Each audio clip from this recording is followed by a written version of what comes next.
When you begin a run in Void War, the game asks you to make two important decisions before you can actually begin. One of those is picking what ship you're going to run. You have many different hulls with variance between all of them. However, the second choice that you also have to make is what commander you're going to take with that ship. Commanders are a defining aspect of Void War, as losing your commander outright ends a run, meaning they must survive all the way through an entire playthrough. As such, picking which commander to go with on a specific ship is a very important decision and can seriously influence the outcome of your run. Highly synergistic commanders with certain ships can be extremely powerful. So for today, I'm going to pretty much just talk about each of the individual commanders, give some of their strengths and weaknesses, and to kind of put a narrative through this, we're going to be ranking them in a tier list. As I am recording this, we are just receiving patch 4, and seemingly there are no changes to commanders in that patch, and seeing as the last time commanders got changes was in patch 1, I don't expect any significant changes to commanders in the near future. Just keep that in mind in case you're watching this and some commanders might have gotten further changes down the road. When it comes to the tier list, you may have noticed that there is only actually 3 tiers rated on this thing. And that is because after patch 1, I don't think there's a single commander that is actively bad anymore. Previously, before that, there would have been probably 4 or maybe even 5 tiers, as several commanders were much weaker than other ones that were also significantly stronger. But patch 1 brought a lot of them far closer together, either through buffs or a handful of nerfs. To quickly break down the 3 tiers we have in this tier list, S tier is essentially the universal picks. These are commanders that you can take on any hull or any ship, and they will perform well in. They are just the everymen of the game, and they are never a bad pick. A tier commanders are ones that are going to be powerful, but do have some limitations. There may be some ships that hold them back, or things that they rely on finding and utilizing in order to get the most out of their toolkit. B tier commanders are ones that I'm referring to as playable. They are totally capable of being played on any ship and winning a run, even on Torment 12, the highest Torment level, but generally they are considered on the weaker end of the commanders, often because they have some sort of weakness or their toolkit is just a bit lacking or very niche in its applications, and as such, it can be difficult to get the most out of them, and especially on some ships, these commanders can be very rough to get through. And before we get into talking about the commanders themselves, if you enjoy today's content, make sure to like and subscribe in order to not miss out on any future Void War content. Also, make sure to comment down below, what is your favorite commander? Which one do you enjoy playing with the most? I'm always curious to hear what others enjoy playing. But with that all out of the way, let's go ahead and jump into our very first commander, the one that everybody starts the game with, Exile. Exile is an 80 health, 3 DPS commander. They contain 3 equipment slots, 1 armor, 1 weapon, and 1 tool. And the Exile also carries the innate Ancient Translocator, allowing them to teleport into target room. This is essentially just a regular translocator, but it has a faster cooldown. Now, you may think at like a first glance that this guy doesn't seem exactly that strong. You know, maybe he's kind of like a middle of the road, because a lot of games give you a starter that isn't bad, but isn't like unplayably weak either. However, that is not the case with the Exile. The Exile is probably the single strongest commander in the game, and it is all thanks to his Ancient Translocator. The innate ability to board just gives this commander such insane flexibility that he can go on any ship and be comfortable in it.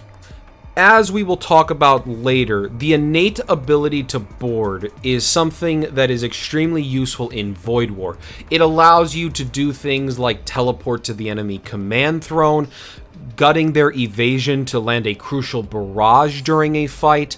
You can use it to obviously loot chests that appear, especially early on, which can be crucial to building up enough scrap to buy weapons and more crew members and systems and all that. Adding on top of that, the Exile has also got enough stats and very good slot distribution to where he can be a very potent combat unit.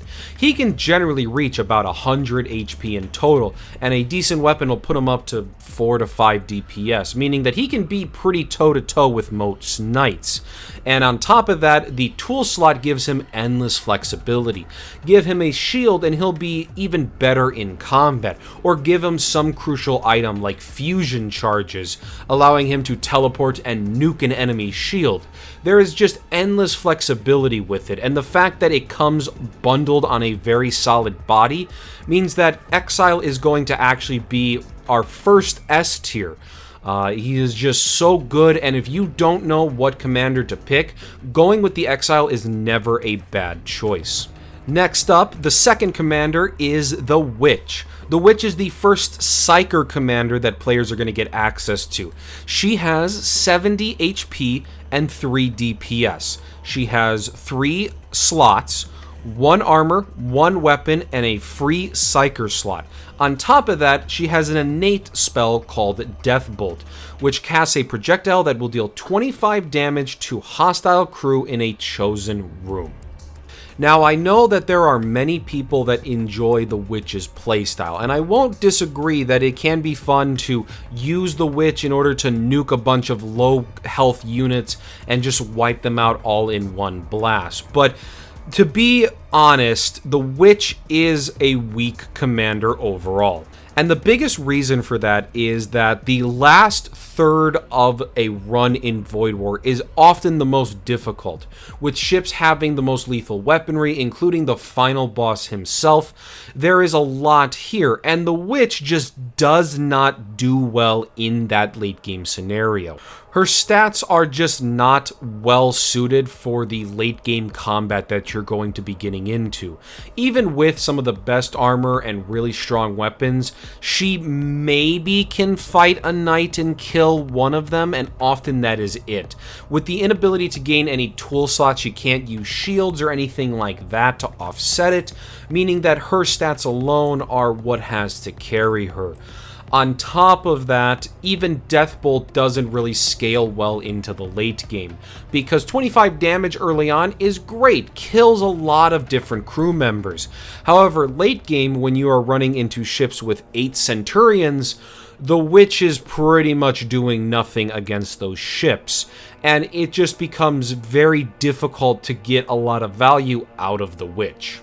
Of course, the one free Psyker slot is always great. Psyker slots are very expensive to get a hold of, so being able to get a good spell like a Purify or Rejuvenate and slapping it on the Witch can be very, very beneficial. However, the rest of the Witch's toolkit currently just kind of drags her down, especially on higher torments, where you are really tight on resources and really need your commander to be carrying their weight. The Witch falling off is just rough in those contexts. As such, I'm going to say she's a B tier commander at the moment. She's one that needs a bit of a buff in some way, whether that's like a bit more health, or maybe like a new passive ability that gives her something interesting. It's just that right now she doesn't really hold up, and she needs like something to give her a little bit more of an edge in the late game. Next up, we have the Mutant. The Mutant is a 120 HP and 4 DPS commander. They have 2 weapon slots and 1 tool slot, and also come with the passives of having a 100% bonus to breaking doors, and the move fast trait, allowing them to move at an increased speed at all times. The Mutant is very, very simple in what he does. The Mutant is here to be the best boarding commander pretty much in the game, and he does that very well. His massive health pool and base damage makes him rival knights from the get-go, and with 2 weapon slots, he's able to boost his DPS to often 8 or 9 pretty easily. Combine that with the tool slot that either gives him some flexibility in carrying like boarding potential like a translocator, or by carrying a shield to maximize his high health pool by making him even more bulky, the Mutant just really is going to win almost any fight it gets into. Their bonuses of the door break speed and moving fast are nice additions, but really it is just the Mutant is an excellent stat stick. Now I'm going to place him only in A tier because even though he's probably one of the best combat commanders out there, he doesn't have innate boarding potential, which is something that a lot of commanders lack, but it means that Mutant can't go on every ship. Ships that, you know, need early boarding or don't have the strongest of starts can't always like afford to wait around trying to find teleportation when they're already having a hard time in fights elsewhere. Now once you get that teleportation, Mutant shoots up to probably like an S tier commander. However, until then it's a bit difficult, and as such he's gonna, I think, fit very well as an A tier commander. Rounding out the first page of commanders comes Cybernetic. Cybernetic is a commander based around the techno cults, and he has the stat line of 90 health, 3 DPS, and 4 slots. 1 armor, 1 weapon, and 2 tool slots. He also has the following passives: 50% poison resistance, 50% suffocation resistance, and a 50% repair speed bonus. Now, at first glance, it may not seem like it, but the reason Cybernetic is a strong commander is all thanks to his double tool slot. A tool slot is, in my opinion, the strongest type of slot you can have. Stronger than weapons, stronger than armor, and even stronger than psyker slots. This is because stuff like shields or items are very, very, very good. And you can see that even just having 1 shield can be super strong. Having 2 shields, holy crap, that is very, very strong. And Cybernetic is able to utilize that with an excellent stat line as well. 90 health is bulky. 3 DPS isn't great, but you can give him a weapon to get him up to about, usually 5-ish, which is more than enough. He can very easily reach the stats of knights. Combine that with potentially multiple shields, and the Cybernetic becomes nigh unkillable, especially as he also has a bunch of resistances on him. It is very difficult, in my opinion, to lose the Cybernetic to, like, him dying from damage if you properly equip him. And you can also easily use the Cybernetic for a variety of other things as well. Need someone to carry a heavy translocator? He's your guy. Need someone to be carrying a fusion charge? He's your guy. And he still can even be carrying a shield alongside those. There is a reason that the Infiltrator is the only other unit currently in game that has double tool slots, and the Infiltrator is really, really good because of it. Cybernetic is that, but also has a stat line that is able to be a very powerful unit throughout the entire game. I think all that said means that Cybernetic earns a very justified A tier placement. The only reason he's not S tier is kind of similar to Mutant in that Cybernetic doesn't have innate boarding, meaning that ships that don't have boarding will struggle a bit with him. However, there is also a bit of an issue in that Cybernetic can take a bit more time to get going. As soon as you get your boarding potential with Mutant, he is pretty much able to be an excellent boarder. But Cybernetic needs to find a weapon, he kind of needs to start finding a couple shields, he needs a armor piece, he takes a little bit more time to build up, and when he doesn't have those things, he's very middle of the road. Regardless, he is still a very potent commander and definitely warrants his placement. Moving on to page 2, we now have the Wight. This is a demonic psyker commander. He starts with 130 health, has 3 DPS, starts with 2 equipment slots, 1 weapon, and 1 free psyker. They have a innate ability of Produce Noxious Dead, which instantly summons 3 Rot Spawn in a target room. Rot Spawn are 5 health, 3 DPS zombie creatures that when they die explode into a burst of poison. And the Wight also has 2 effects on them. 1, they are completely immune to poison, and 2, they move very slow. I find the Wight to be a hard commander to really rank in this list because he is exceptionally strong stat-wise, 130 health, and the ability to give him even just 1 weapon, making him pretty much knight level, is really good. On top of that, he also has a Psyker slot, which is very flexible and is very, very good if in case you find some spell you want to use and don't want to spy a full-on Psyker unit. On top of this, the Wight also is a commander that does have some innate boarding potential. Rot spawns are able to loot chests after all, however, they also die to a stiff breeze, meaning that unless the enemy is unable to reach the rot spawns, they probably will deny the boarding attempt to claim that chest. And of course, on the flip side, the Wight's downside is that he doesn't have any tool slots, meaning he lacks a little bit of utility there, and the move's very slow means that even on his own ship, the Wight is going to be very poor at responding to stuff. This can mean that, against boarders, the Wight can have a hard time dealing with them if they either spread themselves out or spawn all over the ship. I think, in general, you can get away with using the Wight as a generally bulky boarder, because if you're not making the Wight move a lot, then you get just a lot of upside, and boarding generally means you need to just go into one room, board the enemy ship, and then just stay there and fight. On top of that, the ability to put the Noxious Dead somewhere can add a bit more chip damage, helping you to poison and deal with enemies a little bit more, or if it's an empty ship, you can even use the Rot Spawn to break systems or something like that.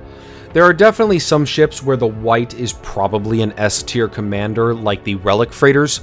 All of them are poison-based, and the Wight being immune to poison, having the ability to spawn poisonous things, and being a really good combat unit makes him so good in those ships. But I think there's also a good number of ships where he would be fairly underwhelming. As such, I'm going to place him in A-tier.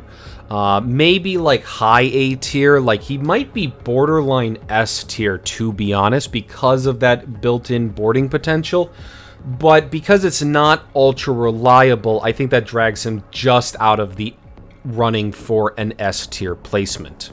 The Paladin is our next commander. This commander is an 80 health, 3 DPS commander with 3 equipment slots. 1 armor, 1 weapon, and 1 tool slot. On top of this, the Paladin starts with the Embolden as an innate spell. Embolden does the following when cast. All crew members aboard the Paladin's ship gain plus 2 DPS, plus 50% movement speed, plus 50% repair speed, and total immunity to all debilitating effects for 15 seconds. This Embolden has 2 uses per battle and can essentially be boiled down as a supercharged version of Purify, meaning that it will do things like clear poison off of characters, it will stop them from being slowed or having their stuns and whatnot. All of that will be cleared when Embolden is utilized, but only on the ship the Paladin is on. If the Paladin's on the enemy ship, it will not affect your ship. I always draw a lot of comparisons between the Paladin and the Exile, as currently they have the exact same stats and equipment slots, meaning that combat-wise, the Paladin is overall fairly solid, similar to the Exile. Although he might not be able to be anywhere near the Mutant in terms of raw power, the Paladin definitely holds his own and is very, very tanky, due to the fact that he can get a shield and the armor to boost his health and a good weapon to boost his DPS. He's overall very solid in that. The big thing that makes the Paladin so strong, though, is Embolden.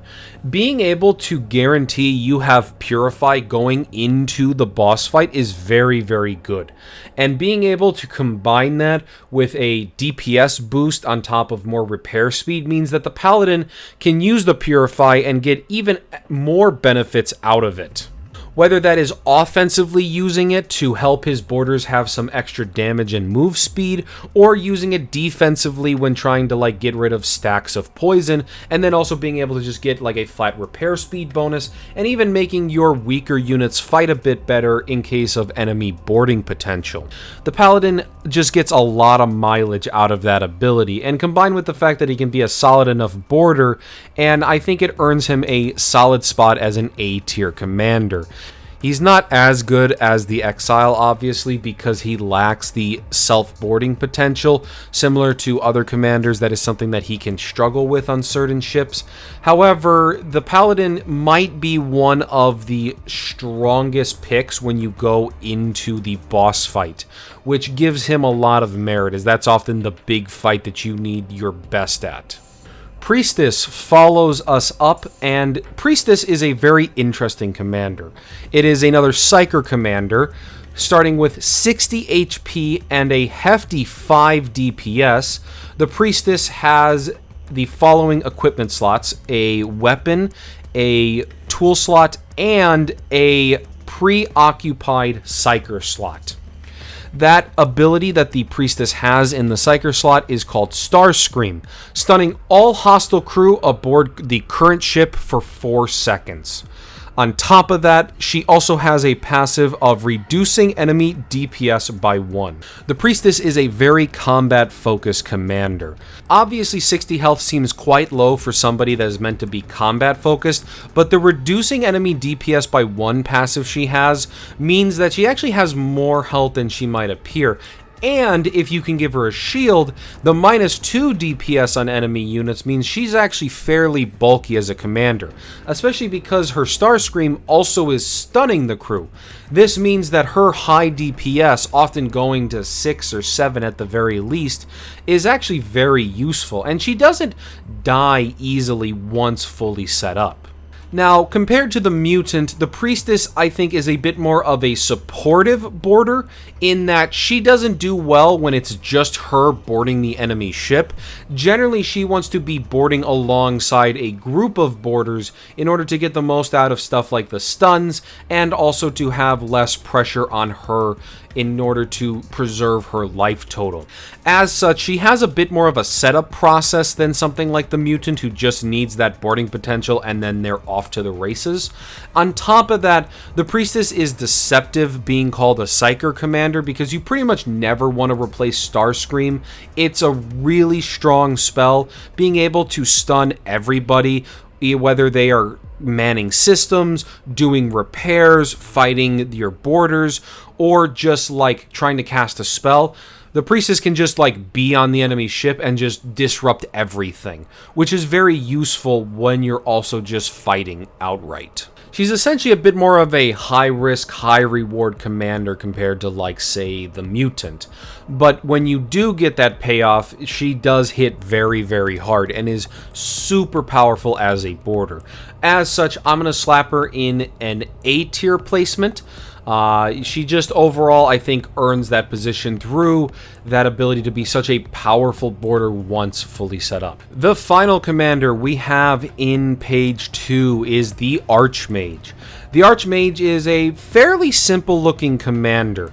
He has 110 HP, 4 DPS, and then 3 equipment slots, 1 weapon, and 2 free Psyker slots.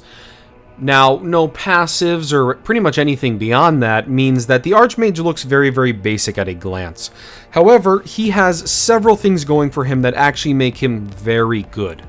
The first thing to make note of is that his stats are nearly on the same level as most knights. Give him a melee weapon and he is going to be often 110 HP and like 6 DPS, which is a strong boarding option throughout the entirety of the game. That is very, very useful and always good to have on a commander. However, the Archmage then gets a lot of mileage out of those Psyker slots. Because as I talked about, like with the Witch, a big thing in higher torments is often that you are strapped for scrap, And as such, you really don't have a lot to afford in buying like multiple Psyker units. It can be expensive to do so. The Archmage does a very good job of filling the niche of a Psyker user without needing to then buy more expensive Psykers. So you can pop into shops like Shamans and pick up maybe just a spell or two and have a place to put it without needing to fork over a ton of extra scrap on top of that.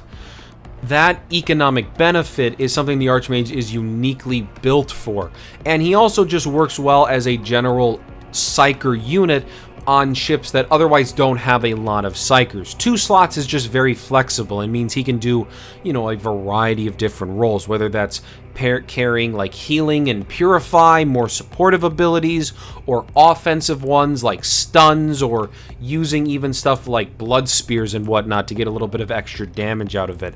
Pretty much any good spell can go on the Archmage and you're very happy to have it. And even if worse comes to worse, you can just fall back on him being a good body. He can just fight well and hold his own, unlike say like the Witch, which was like her big thing is that she couldn't scale into the late game. Though Archmage is pretty much able to go into like even the toughest of fights and be a solid fighter in those roles. This lands the Archmage in an A tier placement, making him a very solid option, and especially on ships that lack Psykers, he can be a very, very strong pick. But also held back a tiny bit by the lack of any tool slots, which is a bit of a pain in terms of utility, on top of the fact that he doesn't have any innate boarding, which is what is keeping him out of S tier. Page 3 of the commanders are where we get some of the most interesting commanders out there. They have the most effects going on and are some of the weirdest ones in the game at the moment. And to kick things off, we have the Assassin. The Assassin is a 60 health, 5 DPS commander. She has 3 equipment slots, 1 armor, 1 weapon, and 1 tool slot. On top of that, she has the following passives. Poison DPS plus 7, meaning that every second she is fighting something, she's stacking 7 poison on them. She ignores doors entirely, meaning she will walk through doors even if they are the highest level. She is immune to poison, and she also moves fast. The Assassin is such an interesting commander because unlike a lot of other commanders, she is a combat-focused commander that doesn't actually want to fight that much against like high health units. She wants to use her speed and her mobility to essentially get in, take quick fights against like Psykers or other low health units, and then get out. And in that regard, the Assassin does have some nice utility, namely in that she is probably the best commander for like getting rid of certain annoying units, namely like Psykers casting powerful spells. She excels at not only killing them, but she can even just intercept them by running into their room for a second and then running out, which is very useful because sometimes it can be a real pain when ships have like a dozen Psykers all trying to cast spells. The Assassin can be very, very nice at interrupting a lot of that. However, that is kind of where my praise for the Assassin ends, because I think the Assassin honestly is a bit on the weak side. Her DPS, even though it looks like she might have upwards of 12 DPS per second, it really is closer to like about 6 DPS per second, and that is because the poison DPS just takes a long time to actually deal its full damage. And as such, during fights, especially if you're like using her as a boarder alongside other members, those fights will not last long enough for the poison to take a full effect. Combined with overall low health totals and even with a good armor piece and shield, she's on the squishy side of commanders, which makes her a bit more of a liability when doing like important battles with a full boarding team. I'm gonna end up placing her in the B tier. I think she just needs like a little bit more oomph and she would be really good. But I think as it stands, she's like just either a bit too squishy, or the way poison currently works limits her potential. But it's just that you jump through a lot of hoops, and she does have some niches that she's good at, but I don't think they make up for the fact that she's not exactly like the strongest head-to-head fighter. And without the capacity to do that, you know, she can struggle in the late game against like a bunch of Centurion ships or whatever. Next up, we have the Cannibal. The Cannibal is a commander that has 60 health and is listed as having 5 DPS, although in reality his base is a mere 3 DPS. His equipment has the following loadout: 1 armor slot and 2 weapon slots, and it should be noted he comes pre-equipped with a power sword, which is a flat +2 DPS. On top of this, he has a bunch of different effects. Upon killing an enemy, he gains 15 life and also gains +1 DPS for the remainder of the encounter. On top of that, whenever he deals damage, he slows the enemy crew. However, all of this comes with a major downside in that he cannot rest, meaning that between jumps, the Cannibal is unable to heal through that method. Now, before patch 1, Cannibal was easily the worst commander in the game. He was so bad that he was essentially going to be the only F-tier commander.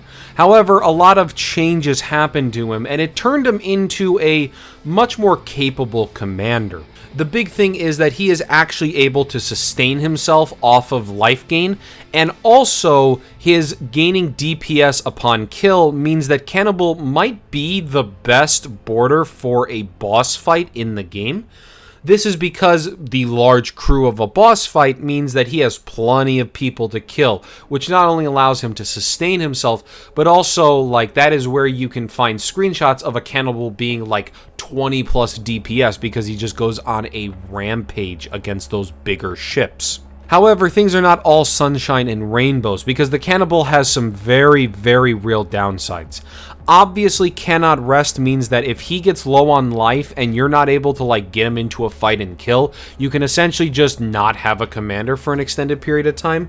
But on top of that, he can also just really struggle because some ships just don't have a lot of cheap units around, and the Cannibal really relies on those to keep himself going. If he has to take fight after fight against night ships, he has a hard time maintaining his health total. On top of all of that, his equipment slots, good for making him a pretty hefty damage dealer, but bad in that no tool slot and no psyker slot means that the Cannibal is the only commander in the game that does not have a way to board. He cannot board himself, and he relies entirely on either systems or supporting crew members to actually get on the enemy ship. These downsides, I think, are notable enough that he has to sit in B tier. Now, I don't think the Cannibal actually needs a buff, because when you get the Cannibal set up, he is actually quite good, and on the boss fight, he is quite potent. However, his weakness in the early game and the amount of work you need to get him going is a lot, and many ships don't have that privilege of a strong start to support the Cannibal. As such, I think he finds his home down in those lower tiers. The second to last commander we have is the Cyberfused. The Cyberfused is a 110 HP commander with 4 DPS. He has the equipment slots of 1 armor, 1 weapon, and 1 tool slot. He also has the innate ability of an unstable translocator, where he will teleport himself to a target room, and he has a 25% chance of dealing 15 damage to people in that room when he teleports. I should note enemy crew, not your own units. On top of this, he also has the following effects: suffocation resistance 50%, poison resistance 50%, repair speed plus 100%, resulting in double the repair speed. However, his downside is he cannot move. Now, you would think the inability to move is a big downside. However, the Cyberfused generally can work around that, in that as long as you don't teleport to your own ship, you can utilize the unstable translocator to essentially put him in a spot, have him fight until you're done, and then just recall him with no downsides. Combined with his stats being fairly solid and a good equipment loadout, and the Cyberfused is actually going to rank as our second S tier commander. Innate boarding is just so strong compared to everything, and makes the Cyberfused the only commander, in my opinion, to rival the Exile. Now, his stats are better, meaning that if you're just planning on using him as a boarder, the Cyberfused is superior to the Exile. However, if you are forced to teleport him into a place on your ship, that is a long time he gets stuck in a specific room. And that is the weakness of the Cyberfused, and why I think Exile is actually slightly better than him. However, the Cyberfused, if you're able to work around his downside of immobility, he can be an extremely strong component of any boarding crew, and his general resistances and flexible slots means he can fill a lot of gaps in the same way the Exile can. And to round this whole list out, Roughneck is our final commander. Having 80 health and 3 DPS, he comes packing 1 weapon slot and 1 equipment slot. His innate ability of Rock Crusher creates a hull breach in the room he is in, and he has 2 beneficial effects: immunity to suffocation and a door break speed of plus 100%, resulting in double door breaking speed. I'm going to come out and just say it. I think the Roughneck sits as a B tier commander overall. This is because the Roughneck has a number of things that are kind of going against him. Number 1, his gimmick is niche. Creating hull breaches and being immune to suffocation is good for him. It adds extra DPS to him. However, there's only one unit in the game currently that actively works with that, and that is the Commando. Every other unit in the game needs to have equipment given to them for them to not die from the suffocation as well. This means that Roughneck doesn't play well with a lot of other units and has a lot of hoops you need to jump through to maximize that potential of him. Combined with the fact that at 80 health and no armor slot, he's on the weaker side of a commander. And I think it just overall culminates in the Roughneck being a bit weaker than he otherwise should be. He needs like either a bit more health, Rock Crusher maybe needs to be a bit more powerful somehow. He needs to lean a bit more into his niche of being immune to suffocation, I think, in order to really stand out. As it stands though, I think he's a commander that just kind of like pales in comparison to something like Exile and is just a bit on the weak side. Keep in mind, he's still playable. You can still absolutely make runs happen, but I would consider him like a commander that does actually need a real buff, like most of the other B-tier commanders. And with that, that is the end of this video. So yeah, that's the tier list. Let me know down in the comments whether you agree with this list, disagree with this list. Again, tell me what your favorite commander is. But otherwise, I don't have a lot else to add to this. So if you've watched the whole video and are here at the end, thank you so much for watching. Like and subscribe, and I hope you have a good day.